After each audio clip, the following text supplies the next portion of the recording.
তারা অনেকগুলো সুযোগ সুবিধা পেলে সেটা কিন্তু আমাদের পার্শ্ব শিক্ষিকারা দেবেন না। আজকে কোথায় অসুবিধা ছিল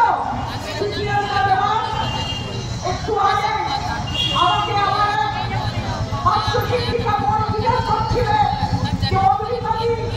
সামনে তো আমার ছেলেটি পরীক্ষা মাধ্যমিক পরীক্ষা আমি বেতনভাবে কাজ করতে পারবো বিনা বেতনে কি আমাকে ছুটি দেওয়া হবে? তাদের এই প্রশ্নটা কেন করতে হচ্ছে?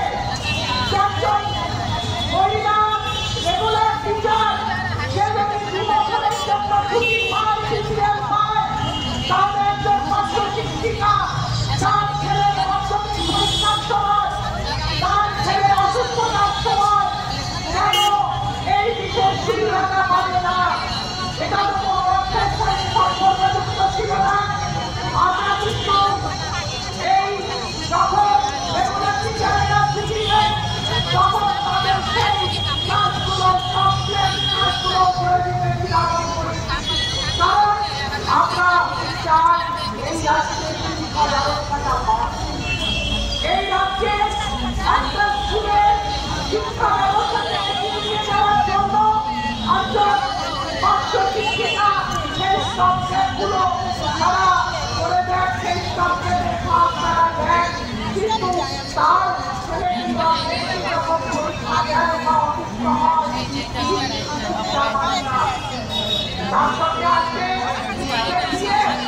দেওয়া হলো সেই বিয়েটা শুধুমাত্র সরকারের দায়িত্ব নয়, সেটা আপনারা ভালোভাবেই জানেন। সেই আমাদের অবস্থা আছে ভারতবর্ষের বড় অর্গানাইজেশন সেই থেকে আমাদের ইউনিভার্সিটি করা হয় এই টয়লেট ফান্ড বা ভবিষ্যৎ আজকে রাজ্য সরকার সামান্যতম আজকে যদি চিন্তা ভাবনা করছে তাহলে হাইকোর্ট রায় দিয়েছিল এবং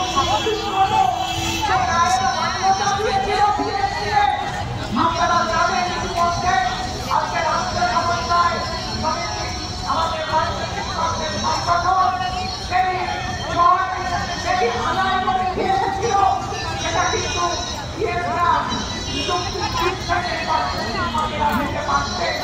এবং এটা থেকে যারা আজকে রিজার্ভ করে তারা কিন্তু এবং যারা আজকে দিয়ে পাচ্ছে সেই অঙ্ক এই অঙ্কটাও কিছুটা মারতে পারত। তাহলে আজকে সবটাই আমাদের সরকারের কোনোভাবে অবস্থা সেই অবস্থানে তারা কখনোই আজকে চিন্তা ভাবনা করেনি।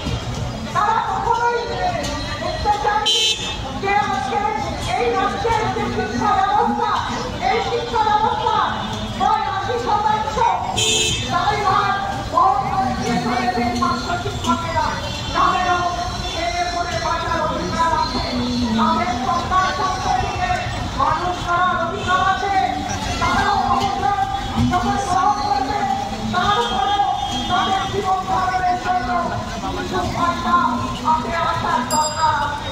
সুতরাং এই সবগুলিকে নিয়ে লড়াই করবে, আগামী দিনেও লড়াই চলবে। কারণ